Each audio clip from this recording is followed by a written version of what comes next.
Hi and welcome to the Creative Treehouse. My name is Robin Broom and I am an independent Stampin' Up! Demonstrator in the United States. I'm so glad you joined me in the treehouse today. Today we are going to make a really cute treat box that will hold one of the Little Debbie Christmas tree cakes, which are pretty good. These are samples of some of the ones that I've made. I made them for my Fine Feathers team for our Christmas party. There are so many different color combinations that you can do. They're just a whole lot of fun. So let me show you how to make one. Let me pull these out of the way. And I'm going to start with a piece of, this is actually Mossy Meadow, and I think I could have made it be Old Olive as well, but we'll go with the Mossy Meadow this time. I've gone ahead and I've scored it, and you can find all the measurements on my blog, creativetreehouse.blog, and I have scored it. It is a piece of 8.5 by 7 1/4. So, and you're scoring it several times. And I'm going to take my bone folder and I will just give it a good crease on all of the score lines. And I am just folding it inwards. They're all going the same direction. Okay, and then I'm going to turn it over. I'm going to do the other score lines. Okay, one more.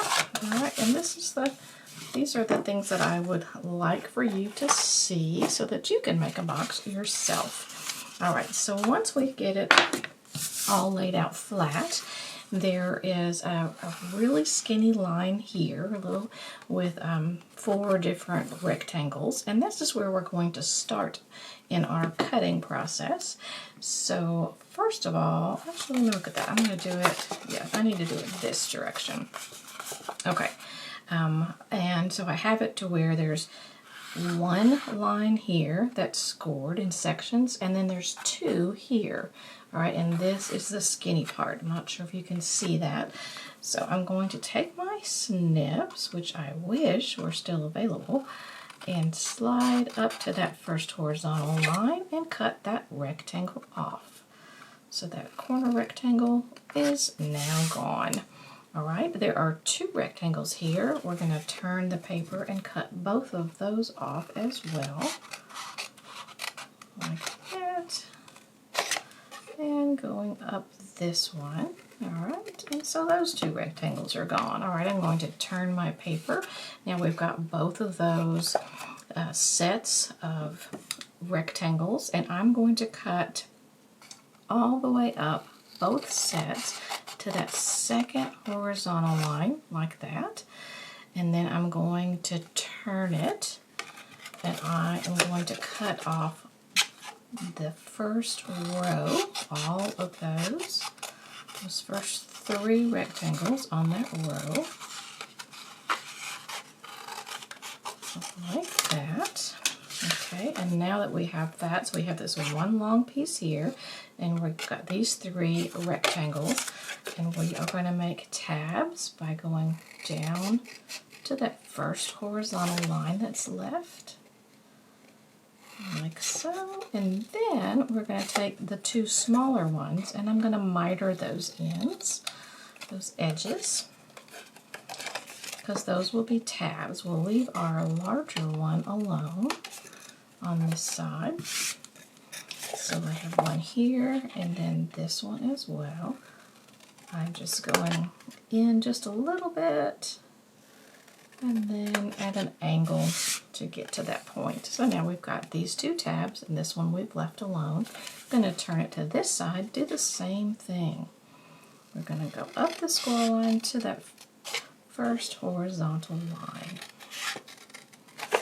like so. And once again, we want to turn these 2 into tabs, and we're going to leave the others alone.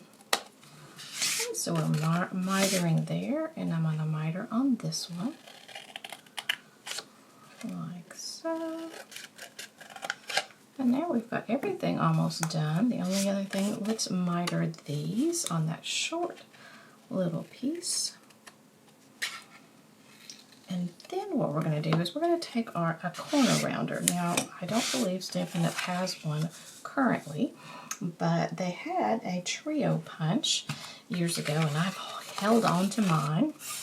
And we're going to, on this part, this really tall part, we're going to corner round those corners.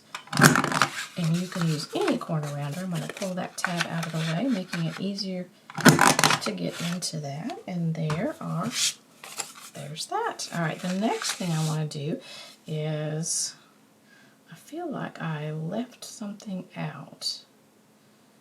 I think I did. I needed to make this guy go away. All right, let's take him off. He needs to go away. I neglected that one. Okay, now that's what the box should look like.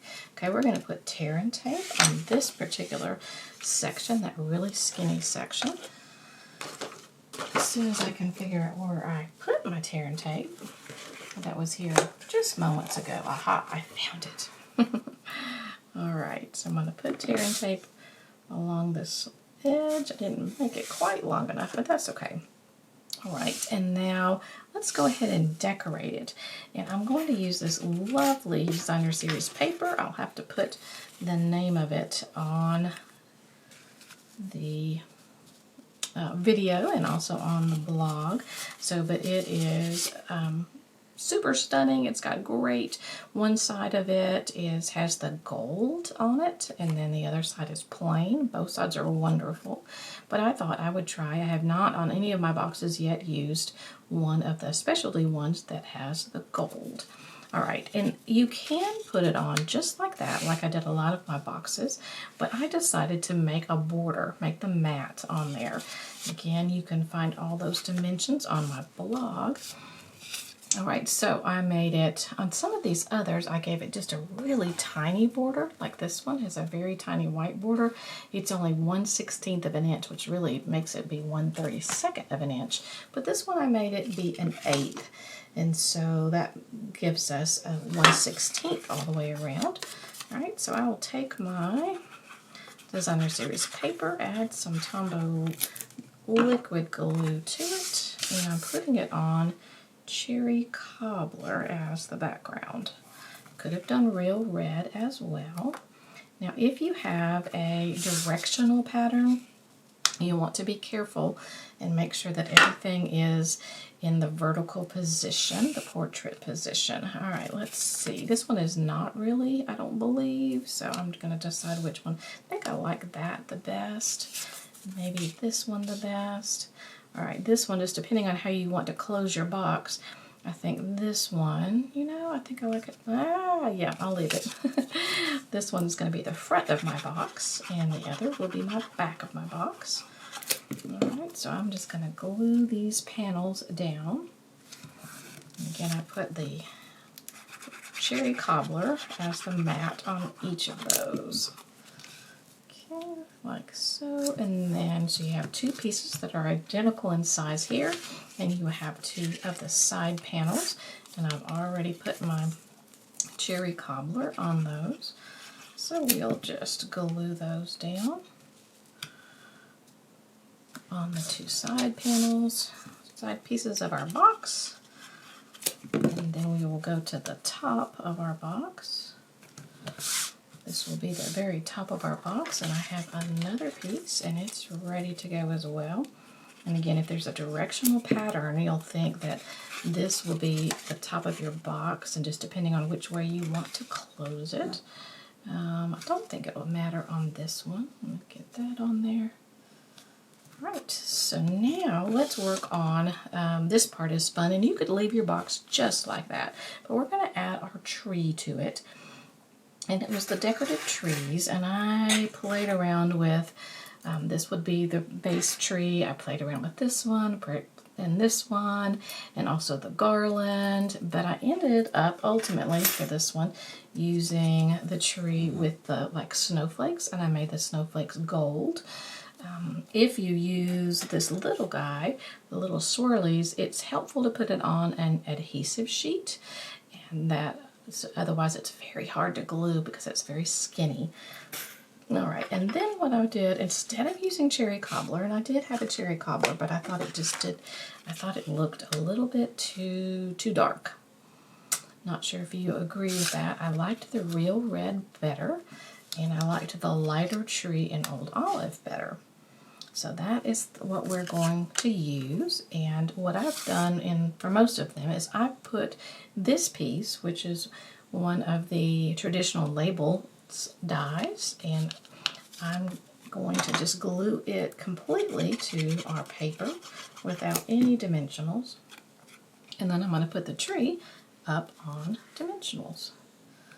So we've got that down. All right, and on the tree, I'm going to flip that over, and I will use a couple of the regular size.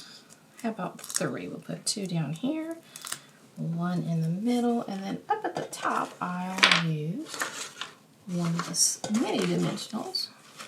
Again, all my things keep walking away.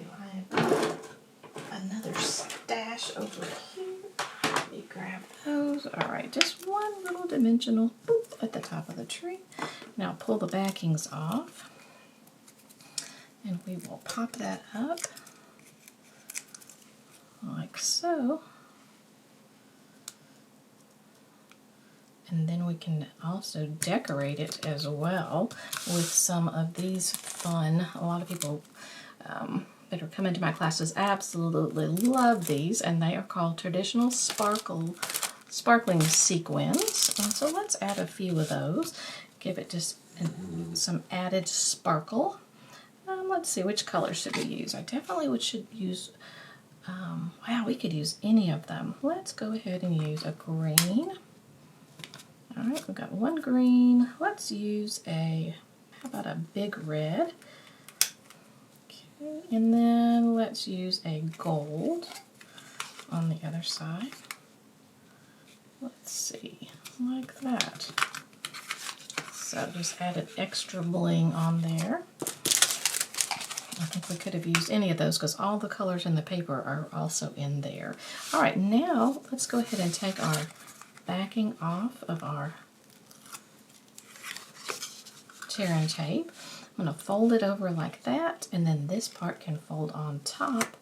Press it down, and you have a box almost ready. All we got to do is glue the different flaps. Okay, on this one, so what I've done is it's going to close in the back, and you can also make it close in the front. I think if it closes in the back, you could use a little circle punch and punch it out and make it obvious as to how it opens. I wouldn't want to put it here. I think it would distract from the tree, but you could definitely put it there, and I'll probably go back and do that. So let's go ahead and put it together the rest of the way, which is just putting the bottom together. So we're going to put our 2 tabs in, and we're going to add our liquid glue to those. And then we want to do the back one towards the front, more glue, and then the front one towards the back. And I only do it that way because I want this seam to be at the back and not at the front, but it really wouldn't matter a whole lot. I'm going to put my Tombow liquid glue inside and kind of press down, making sure that that's secure, and then it's ready. Like that. Looks great, but it's missing one thing, and that would be our little Debbie treat. So let me see what happened to little Debbie. She walked off as well. Oh no, here she is. I found her. Okay, so there's the little Debbie tree, and we can just slip that right in there, close it up, and it's ready to be given as a gift. Isn't that fun? Oh my goodness, love it. So like I said, I will put all the dimensions and things on my blog. I'll probably even make a tutorial PDF if people wanted to purchase, so you have them. You don't have to go back through the video and watch it all. So, but anyway, here are some of the different ones, but that is it for now, and thanks so much for watching. If you haven't already subscribed to my YouTube channel, I would love for you to do that, and you can also push the notification button, and then when I go live or have a new video, you'll be able to be notified of that. I do go live on Thursday nights at 8 o'clock Eastern time, and the viewers get to help pick out the video. I'm not the video. They get to pick out the different colors and embellishments and things like that. And last week on the live, we made this box, and the viewers selected, to me, the best one. I think I've made 15 or so of these boxes, and the viewers' choice was definitely my favorite out of all of the boxes. So come join us on a Thursday night. Would love to have you. Love to hear where you would be watching from. So, and feel free to leave a comment on this video and let me know what you think. And if you'll be using this project, I hope you will. All right, thanks again for watching, and I'll see you next time in the treehouse. Bye-bye.